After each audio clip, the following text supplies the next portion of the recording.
1944년 2월 24일 이탈리아 시스테르나 남부에서 미 제1기갑사단의 전차병들이 거대하고 멈춰선 독일 엘레판트 구축전차 주변에 모였습니다.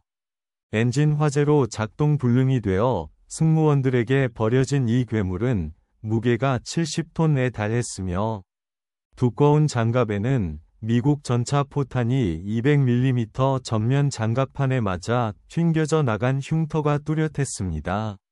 미군들이 이 강력한 독일 기계를 처음으로 가까이에서 살펴보았을 때 그들을 멈추게 한 위대한 점을 발견했습니다.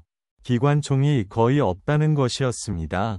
북아프리카에서 시칠리아, 그리고 이탈리아 산악 지형까지 독일 기갑 차량과 맞서 싸워온 이 전투 베테랑들은 독일 국방군이 운용하는 모든 판터, 돌격포, 구축전차에 익숙했고 그 모든 차량들은 근접 방어를 위해 기관총을 잔뜩 갖추고 있었습니다. 하지만 이 특정 엘레판트는 차체 전면에 단 하나의 볼 마운트 기관총만 있었는데 이마저도 정면으로만 사격하도록 고정되어 있었습니다. 측면, 후면, 혹은 상부 구조물에는 아무것도 장착되어 있지 않았습니다. 그 깨달음은 즉각적이고 확연했습니다. 미국 포탄으로는 관통할 수 없는 장갑과 3km 밖의 목표물을 파괴할 수 있는 주포를 갖춘 이 겉보기엔 무적의 기계가 측면에서 접근하는 단독 병사에게는 사실상 무방비 상태였습니다. 독일은 전 세계적으로 가장 중무장되고 강력한 구축전차 중 하나를 설계했지만 보병 공격에 대비한 방어 능력은 거의 부여하지 않았던 것입니다. 이 발견은 동부 전선의 정보 보고를 뒷받침했습니다. 나중에 엘리펀트로 개명된 페르디난트, 펄디낸드는 독일 중장갑 공학의 놀라운 업적이자 실용적 설계의 치명적인 실패를 동시에 보여주었습니다. 이 차량의 존재는 미국이 기갑 전투 차량을 어떻게 만들지 않아야 하는지에 대한 이해를 근본적으로 바꿔놓을 것입니다. 이 심각한 설계 오류를 파악하기 위해서는 페르디난트의 독특하고 급박했던 기원을 살펴보아야 합니다. 1942년 독일군은 유럽과 러시아의 전장을 지배할 새로운 중전차 개발 경쟁을 시작했습니다. 두 주요 경쟁자가 등장했습니다. 헨셜 운트 존, 헨셜 앤드 선은 차체 중앙에 포탑이 위치한 전통적인 설계를 제시했습니다. 아돌프 히틀러의 개인적인 측근이자 저명한 자동차 엔지니어였던 페르디난트 포르시에, 펄디낸드 포르시에는 차체 중앙에 엔진이 배치된 전기 구동 시스템을 특징으로 하는 급진적인 대안을 제안했습니다. 포르쉐는 자신의 설계가 승리할 것이라고 너무나 확신한 나머지 경쟁이 끝나기도 전에 오스트리아 장크트 발렌틴, 생크트 발렌타인, 위 니벨룽겐 공장, 니벨런전 팩토리에 100대의 차체를 선제적으로 주문했습니다. 그러나 1942년 4월 버카에서 열린 평가시험에서 그의 엄청난 자신감은 근거 없다는 것이 입증되었습니다. 포르쉐의 설계는 신형 휘발유 전기 변속기의 만성적인 기계적 고장에 시달렸고 특히 깊은 진흙 속에서 어려움을 겪었습니다. 훨씬 더 신뢰성이 입증된 헨셸의 설계가 계약을 따냈고 전설적인 티거 I 전차가 되었습니다. 포르쉐에 사용되지 않은 100대의 차체는 즉각적인 활용 방안이 없는 막대한 투자금이었습니다. 독일 국방군 최고사령부는 이를 폐기하는 대신 기존 차체들을 중구축 전차로 개조하기로 결정했습니다. 엔지니어들은 엔진을 전방으로 재배치하고 주포를 수용하기 위해 후방에 거대한 고정식 포방패 구조물을 설치했습니다. 이 개조 작업의 결과물은 판처예거 티거 P, 판저제거 타이거 P였으며 공식 명칭은 SD, KFZ 184였으나 설계자의 이름을 따서 비공식적으로 페르디난트라고 흔히 불렸습니다. 1943년 3월부터 5월 사이에 총 91대의 차량이 개조되었습니다. 이 차량의 재원은 정말로 대단했습니다. 페르디난트의 무게는 65톤으로 1943년 당시 운용 중이던 가장 무거운 기갑 전투 차량 중 하나였습니다. 전면 장갑은 무려 200mm 두께였는데 기존의 100mm 차체 전면에 100mm 장갑판을 추가로 볼트로 고정하여 달성한 것으로 티거 I의 전면 장갑보다 2배나 두꺼웠습니다. 당시 실전 배치된 연합군이나 소련군의 어떤 대전차 무기도 이 장갑을 정면에서 관통할 수 없었습니다. 주무장은 별표 88mm 판처예거 카논의 2분의 43 L 71 포신 별표로 궤도 차량에 장착된 가장 강력한 대전차포 중 하나였습니다. 이 주포는 1000m 거리에서 190mm 장갑을 관통할 수 있었고 3km를 초과하는 거리에서 소련의 T-34 전차를 파괴할 수 있었습니다. 소련 전차병들은 나중에 페르디난트가 너무나 먼 거리에서 자신의 차량을 파괴하여 독일 구축 전차가 수평선 위에 희미한 점으로만 보였다고 회상했습니다. 장갑 포방패 구조물 내부에서는 4명의 승무원이 주포를 조작했습니다. 전차장은 지휘를, 포수는 조준과 사격을, 2명의 장전수는 거대한 88mm 포탄을 다루었습니다. 조종수와 무전수는 완전히 전투구역과 격리된 별도의 전방 구획에 위치했습니다. 전방과 후방 승무원 간의 소통은 무전으로만 가능했는데 이는 특이한 배열이었고 나중에 전투의 압박 속에서 매우 문제가 많다는 것이 입증되었습니다. 그러나 페르디난트는 방어용 기관총 부족을 넘어선 주요 약점들을 가지고 있었습니다. 원래 훨씬 가벼운 차량을 위해 설계된 2개의 마이바흐, 메이백, HL120 엔진은 65톤의 질량을 움직이는데 과부하가 걸렸습니다. 최대 도로 속도는 겨우 시속 30km였으며 야지 주행 속도는 고통스러울 정도로 느린 시속 10km로 떨어졌습니다. 정교하지만 변덕스러운 휘발유 전기 구동 시스템은 좁은 엔진실에서 과열되기 매우 쉬웠습니다. 차량의 현가 장치는 복비 롤러가 부족했는데 이는 비용 절감 조치였으나 궤도의 마모를 극적으로 증가시켰습니다. 이미 무게로 인해 엄청난 스트레스를 받고 있던 이 궤도들은 빠르게 닳아 없어졌고 예비 부품은 만성적으로 부족했습니다. 차량의 야지 주행거리는 재급류가 필요하기 전에 겨우 90km로 제한되었습니다. 손상되거나 고장난 페르디난트를 회수하려면 여러 대의 베르게 판처 IV, 버게 판저 IV, 군한 차량이 공동으로 노력해야 했으며 단 한 대로는 이 거대한 무게를 옮길 수 없었습니다. 91대의 페르디난트 전체가 처음에 2개의 중구축전차 대대에 배속되었습니다. 제653 중구축전차 대대, 슈베레 판저제거 앱티룽 653, 가 45대, 제654 중구축전차 대대, 슈베레 판저제거 앱티룽 654, 가 44대를 받았습니다. 이 대대들은 루돌프 슐 대령, 오버스트 루돌프 스킬, 위 지휘하에 제656 중전차연대, 슈베레스 펜저 레지먼트 656를 구성했습니다. 페르디난트의 실전 대비는 1943년 7월 쿠르스크 전투, 배틀 오브 쿠르스크, 라는 거대한 전투에서 이루어졌습니다. 시타델 작전, 오퍼레이션 시타델은 독일이 쿠르스크 근처에 거대한 소련 돌출부를 집개발 작전을 통해 분쇄하려는 필사적인 시도였습니다. 아돌프 히틀러는 판터 전차와 페르디난트 같은 새로운, 경이로운 무기가 도착하기를 기다리며 공세를 반복해서 연기했고 이들이 소련의 수적 우세를 극복하고 결정적인 승리를 확보할 것이라고 믿었습니다. 89대의 페르디난트가 발터 모델, 월터 모델, 원수의 제9군 소속으로 공격의 북쪽 축선에 배치되었습니다. 전투가 시작되기도 전에 6대의 차량이 즉각적인 기계 수리를 위해 철수해야 했으며 이는 매우 불안한 초기 징후였습니다.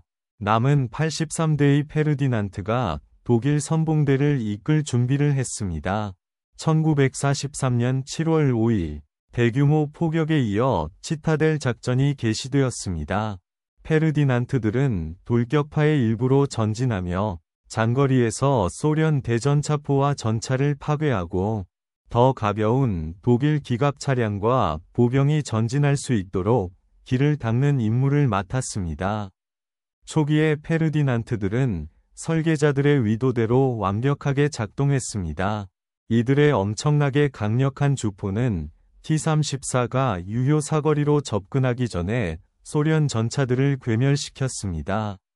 이들의 믿을 수 없을 만큼 두꺼운 장갑은 재래식 독일 전차라면 쉽게 파괴되었을 소련 대전차포의 사격을 튕겨냈습니다.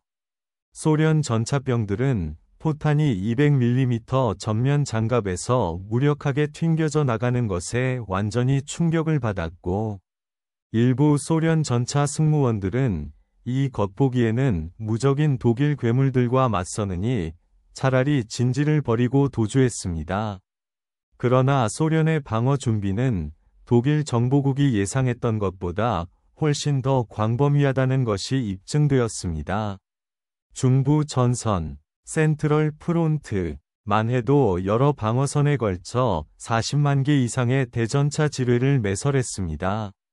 페르디난트의 엄청난 무게는 아이러니하게도 지뢰 피해에 매우 취약하게 만들었습니다.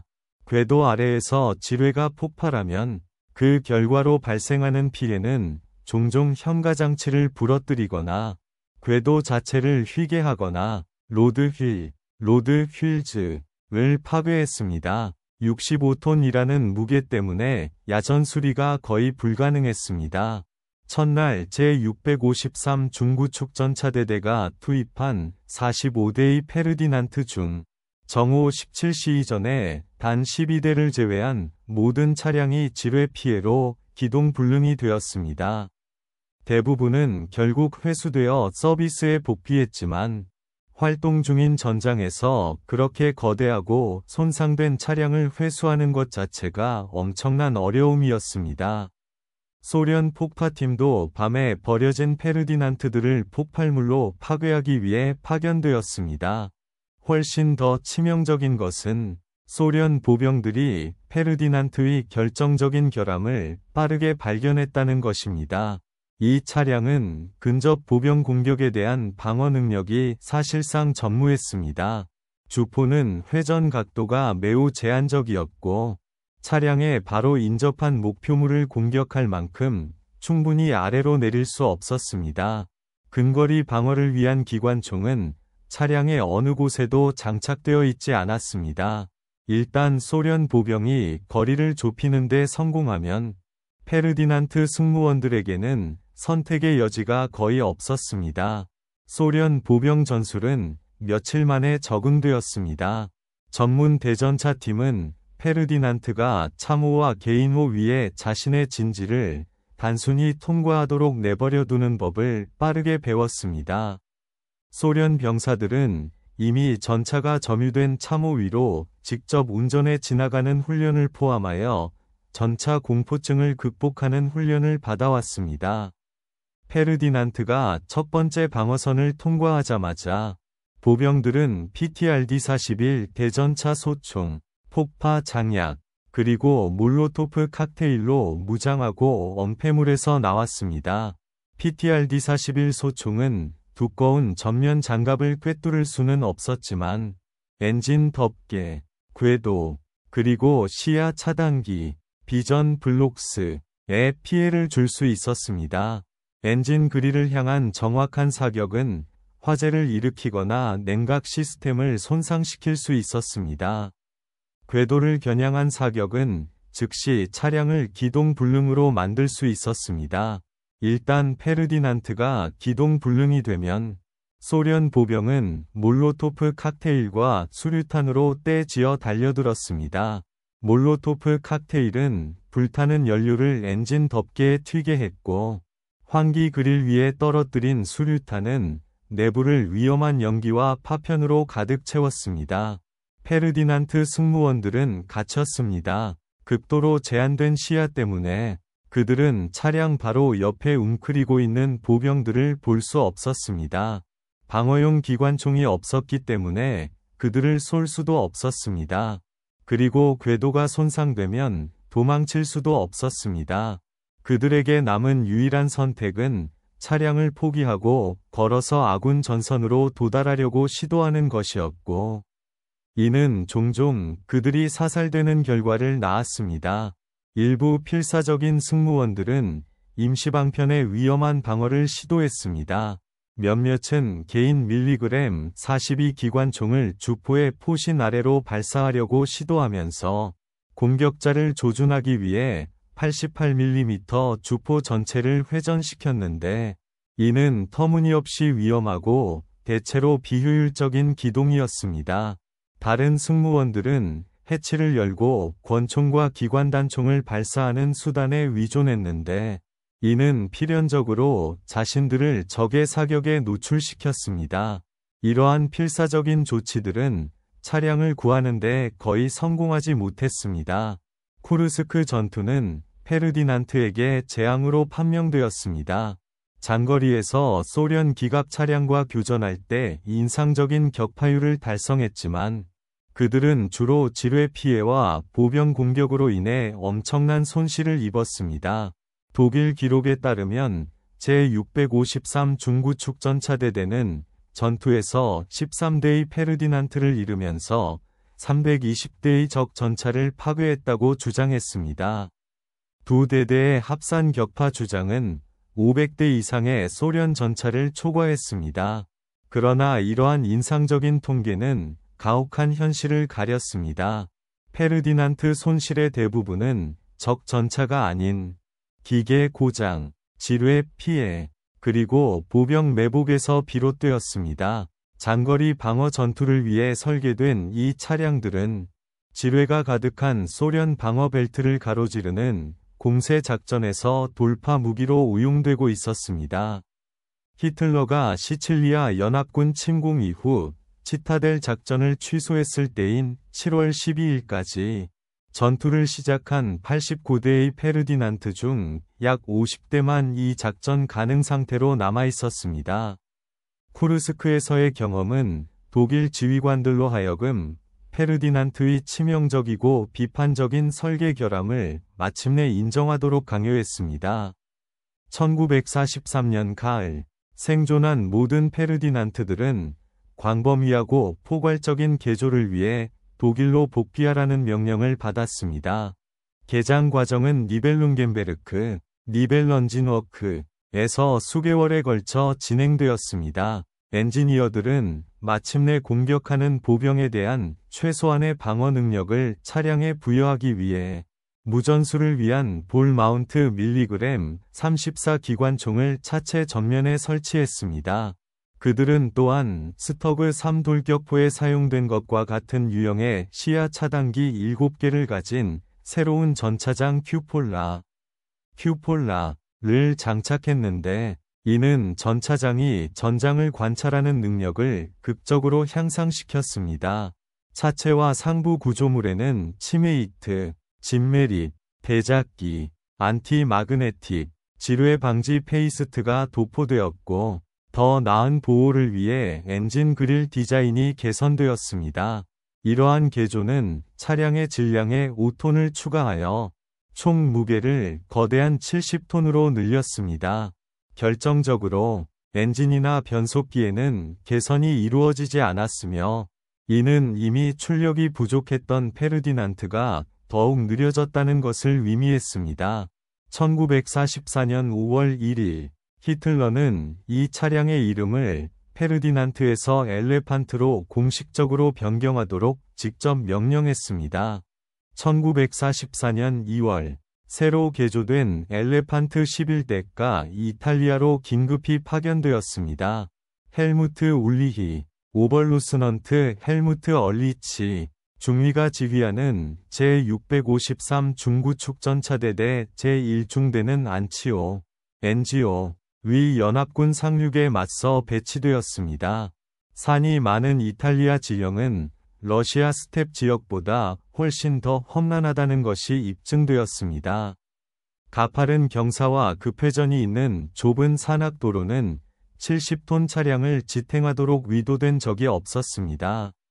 민간 교통을 위해 건설된 교량은 엘레판트의 무게를 견딜 수 없었으므로 차량들은 훨씬 가벼운 전차들에게도 심각한 도전이었던 시내를 건너고 바위 경사면을 오르며 지형을 헤쳐나가야 했습니다. 기계 고장은 끊임없이 발생했습니다. 과부하가 걸린 엔진은 가파른 오르막에서 과열되었고 변속기는 지속적인 부담 하에 고장났으며 궤도는 이탈리아에서는 구할 수 없는 예비 부품 없이도 놀라운 속도로 닳아 없어졌습니다. 엘레판트가 좁은 산악도로에서 고장나면 회수되거나 밀려날 때까지 전체 경로를 완전히 막을 수 있었습니다. 미국 전차 승무원들이 엘레판트를 처음으로 가까이에서 검사한 것은 제2중대의 102번 차량이 1944년 5월 말 라누비오 근처에서 엔진 화재로 고장났을 때였습니다. 승무원들이 이를 버렸고 미군 엔지니어들이 이 기계를 철저히 검사했습니다.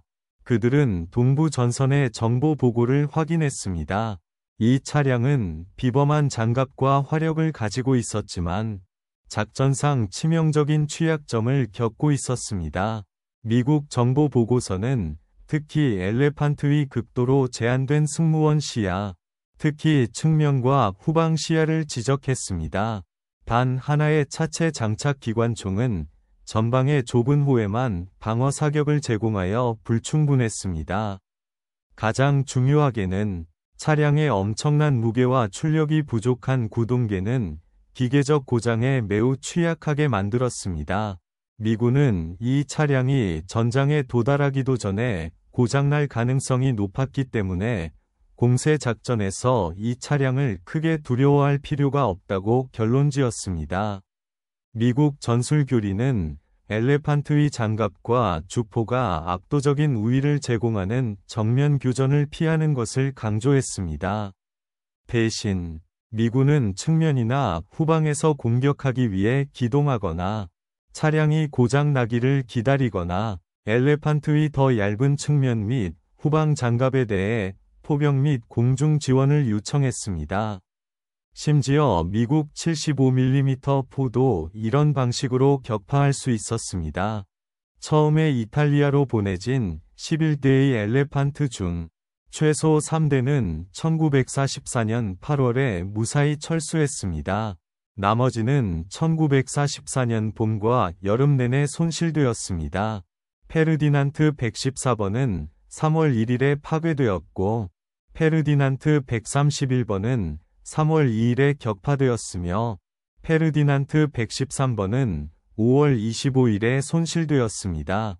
치스테르나, 시스터나 주변의 6월 전투에서 여러 대의 차량이 파괴되었습니다. 손실의 대다수는 직접적인 적 전투 행동보다는 기계 고장으로 인해 발생했습니다. 미 육군 병기단, 오드넌스 콥스은 엘레판트 102번 차량, 원래 쿠르스크에서 페르디난트 633번이었던 을 노획하여 상세한 시험을 위해 결국 메릴랜드의 에버딘 성능 시험장, 에버딘 프로빙 그라운드으로 보냈습니다. 미국 엔지니어들은 광범위한 평가를 수행하여 차량의 장점과 뚜렷한 약점을 확인했습니다.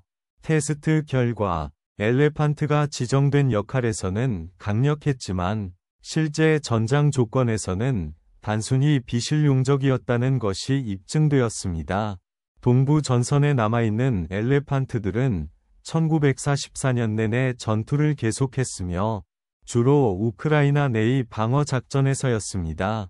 총 28대의 엘레판트로 구성된 2개 중대가 타르노폴 근처의 남부 집단군 아미 그룹 사우스 진지를 강화하기 위해 배치되었습니다. 이 차량들은 보병 지원과 함께 매복 위치에서 올바르게 사용되었을 때는 효과적이었지만 어떤 전략적인 차이를 만들 만큼 충분한 숫자는 결코 아니었습니다. 전투와 기계 고장으로 인한 소모는 꾸준히 그들의 수를 줄였습니다. 소규모 엘레판트 파견대는 1945년 1월 소련의 비스와 오데르 공세, 비스출라 오더 어펜시브 동안 방어 전투에 참여했습니다. 소련군이 폴란드 깊숙이 압박해 들어옴에 따라 마지막 생존 엘레판트들은 1945년 4월 베를린 남부의 필사적인 방어 전투에서 싸웠습니다. 종전까지 온전히 살아남은 엘레판트는 단 2대뿐이었습니다. 1943년 7월 쿠르스크에서 소련군에게 노획된 한 대의 페르디난트는 현재 모스크바 외곽의 쿠빈카 전차 박물관, 쿠빈카 탱크 뮤지엄에 전시되어 있습니다. 이탈리아에서 미군에게 노획된 엘레판트는 현재 버지니아의 포트 그레그 아담즈에 있습니다. 근본적인 질문은 남아 있습니다. 어떻게 독일 엔지니어들이 보병으로부터 방어할 적절한 수단이 없는 65톤 구축전차를 설계할 수 있었을까요? 그 해답은 이 차량의 즉흥적인 기원과 독일 교리에 깊숙이 박혀있던 가정에 있습니다. 페르디난트는 결코 단독으로 작전하도록 의도되지 않았습니다. 독일의 연합작전 교리는 구축전차가 반드시 보병 지원과 함께 작전해야 한다고 규정했습니다. 보병은 적 보병으로부터 차량을 보호하는 동안 구축전차는 장거리에서 적 기갑 차량과 교전하는 것입니다. 서류상으로는 이 교리가 완벽하게 타당해 보였습니다. 그러나 실제로는 보병이 특히 지뢰가 매설된 지형이나 요새화된 진지를 통과할 때 기갑 차량의 속도를 항상 따라잡을 수는 없었습니다. 보병은 적의 사격에 의해 발이 묶이는 동안 구축전차는 계속 전진할 수도 있었고, 야간 작전이나 시야가 좋지 않을 때는 보병과 기갑 차량이 쉽게 분리될 수 있었습니다. 이러한 시나리오 중 어느 것이든 페르디난트를 무방비 상태로 만들었고, 이 모든 일은 쿠르스크에서 정기적으로 발생했습니다. 독일 설계자들은 그들의 장갑 설계 철학에 지나치게 자신감이 있었습니다. 그들은 최대 장갑 보호와 최대 화력을 우선시했으며 적절한 전술이 다른 결함들을 보완할 것이라고 가정했습니다. 페르디난트의 설계자들은 두꺼운 장갑이 대전차 무기로부터 차량을 보호하고 장거리 주포가 적 전차를 안전한 거리에 유지할 것이라고 믿었습니다. 그들은 수년간의 전투 경험이 고립되거나 기동불능이 된 전차들이 극도로 취약하다는 것을 명확하게 보여주었음에도 불구하고 근접 보병 위협을 적절하게 고려하지 않았습니다.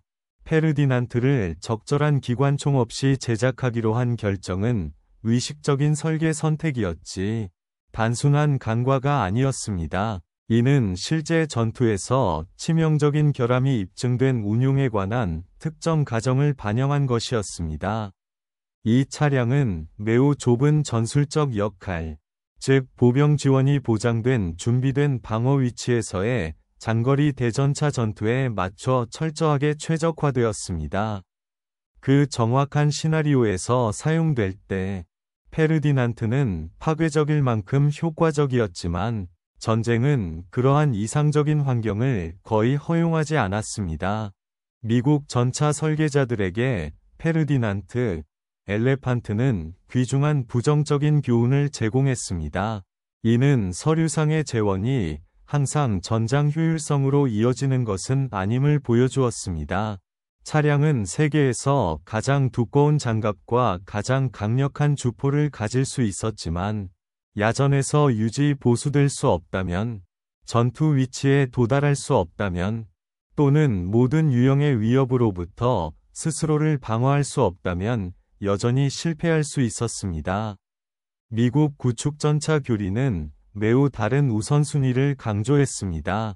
M10 및 M36과 같은 차량들은 페르디난트보다 훨씬 적은 장갑을 가졌지만 더 빠르고 더 신뢰할 수 있으며 기계적으로 더 단순했고 자기 방어를 위한 다수의 기관총을 갖추고 있었습니다. 그들은 최대 방어보다는 기동성과 실용적인 기능성을 위해 설계되었습니다. 미국 교리는 구축전차가 중장갑보다는 은폐와 기동에 의존할 것임을 받아들였습니다. 그 대비는 극명했습니다. 독일은 궁극적인 방어형 구축전차를 만들었으나 궁극적인 방어 능력이 차량이 방어 위치로 접근하는 것조차 살아남을 수 없다면 아무 의미가 없다는 것을 발견했습니다. 미국은 덜 인상적이지만 실제 전장 조건하에서 임무를 실제로 완수할 수 있는 훨씬 더 실용적인 차량을 만들었습니다. 페르디난트, 엘레판트의 이야기는 무기 설계에서 과도한 전문화가 내포하는 본질적인 위험을 보여줍니다. 환경이 차량의 좁은 설계 매개 변수와 완벽하게 일치했을 때 그것은 거의 막을 수 없었습니다. 그러나 환경이 조금이라도 벗어나면 그 약점들은 치명적으로 변했습니다. 지뢰밭은 그것을 기동불능으로 만들었고 기계적 문제는 그것을 무력화시켰으며 보병 공격은 그것을 파괴했습니다. 이 차량은 희소한 자원을 소모하면서도 궁극적으로 제한적인 전반적인 전투 효율성만을 제공했습니다. 오늘날 군사 역사가들은 페르디난트, 엘레판트를 실용적인 설계 대 이론적 성능에 대한 경고의 이야기로 연구합니다. 이 차량은 인상적인 재원이 어떻게 치명적인 작전상의 결함을 감출 수 있는지에 대한 예시로 종종 기갑 개발 과정에서 다루어집니다. 이는 무기가 계획대로 아무것도 진행되지 않는 가혹한 전장 현실을 위해 설계되어야 하며 거의 존재하지 않는 이상적인 조건을 위해 설계되어서는 안 된다는 것을 보여줍니다. 두 대의 생존 차량은 독일 공학의 야망과 과도하게 전문화된 설계의 한계 모두에 대한 기념비로 서 있습니다. 박물관 방문객들은 거대한 주포와 믿을 수 없을 만큼 두꺼운 장갑에 경탄합니다. 그러고 나서 그들은 전방 호만 커브하는 단 하나의 작은 기관총을 발견하고 이 겉보기에는 무적인 기계가 실제로는 왜 매우 취약했는지 즉시 이해하게 됩니다. 1943년에 가장 강력한 구축전차가 가장 단순한 위협, 즉 수류탄을 든 보병 한 명에게 무력화되었습니다. 1943년 여름 쿠르스크의 사륙장에서 페르디난트를 추격했던 소련 보병들에게 방어 무장의 부족은 그들이 무자비하게 이용했던 결정적인 취약점이었습니다. 그들은 거리를 좁힐 수 있다면 휘발유 한 병과 타는 헝겊처럼 원시적인 무기로 65톤 요새를 파괴할 수 있다는 것을 알았기에 이 강철 괴물들을 격파하기 위한 구체적인 전술을 개발했습니다. 1944년 봄 이탈리아 산악 지형에서 엘레판트와 맞섰던 미국 전차병들에게는 이 차량이 극도로 제한된 방어 능력과 만성적인 기계적 문제를 가지고 있다는 지식이 공포 요소를 크게 감소시켰습니다.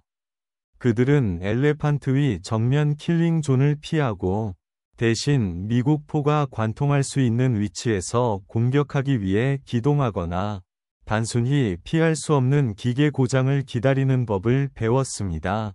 페르디난트, 엘레판트는 궁극적으로 현대전에서의 승리가 가장 강력한 단일 무기를 만드는 데서 오는 것이 아니라 병사들이 실제 전투 조건 하에서 효과적으로 운용할 수 있는 실용적인 무기를 만드는 데서 온다는 것을 입증했습니다.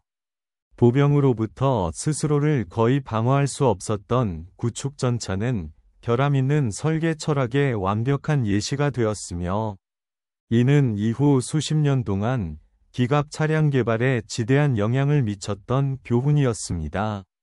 결국 페르디난트 포르쉐의 용도 변경된 차체는 제2차 세계대전에서 가장 논란이 많은 무기 중 하나가 되었습니다. 정확히 설계된 대로 사용되었을 때 놀라운 격파율을 달성했고, 거대한 주포와 관통 불가능한 전면 장갑에 맞선 적 전차병들에게 두려움을 불러일으켰습니다.